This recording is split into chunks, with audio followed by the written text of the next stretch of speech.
iPad. How does it feel to hand the ball off to Jerome and watch him run 75 yards for a touchdown? Yeah, coming in, this week after game plan, obviously, we knew that we were going to be in a lot of 3 down. We were going to trust in our big men up front. Our big men did a great job on both sides of the ball, moving the line of scrimmage, and really that's where we obviously pride ourselves on as a team, to be an O-line, D-line driven program. They really stepped up for us and made us really easy to get in progression and get going. Are there, whether it's a 3-man front or something, are there plays where you're like, if we block right, this one can go, or is it almost like an any given play situation? Any given play, if we can execute, that play is gonna be exciting. That's for sure. Talk about your relationship with Alec Pierce. Coming this far now, this is his 3rd straight game of 100+ yards. Talk about the connection you guys have going in forward. Yeah, no, me and AP have had a great connection, ever since he's got here.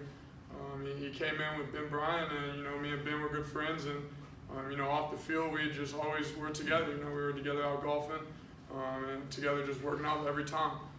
So, we've kind of had the connection ever since he's been here.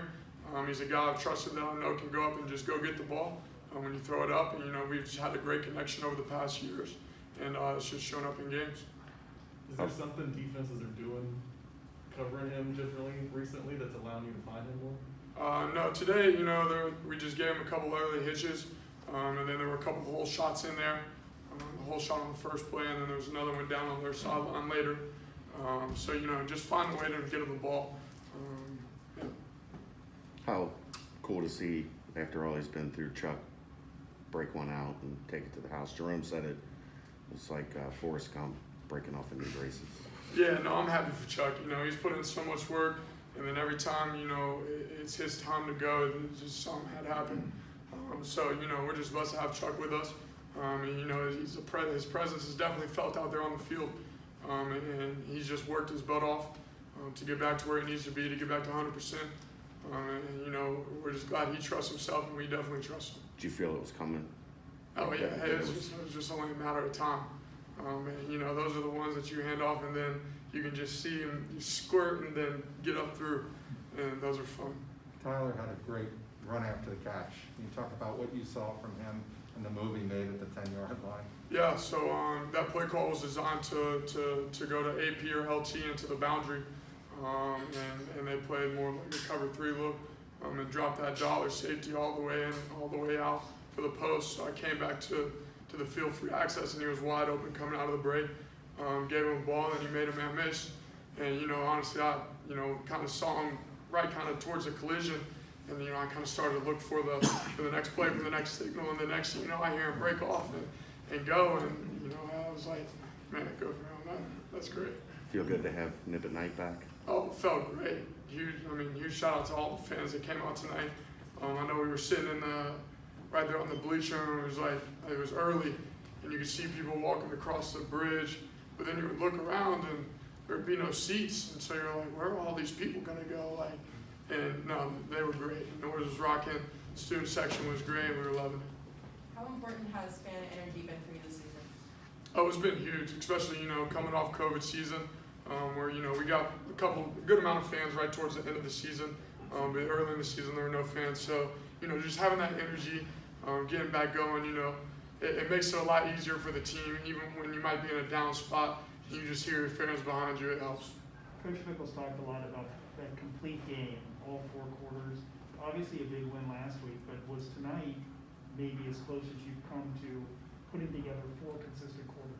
In the first 5 games, for sure. There's still a lot of things we can work on, still a lot of things we can get better. But I feel like, from start to finish, from old guys to young guys, everyone came in, did their job, knew their role, and we came out with a win. So you got to look at it as a positive.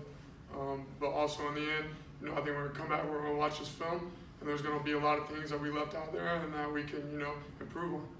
What does it feel like going through a 3rd quarter like that, where it feels like everything went your way? Feels good. Feels like that's everything we worked on.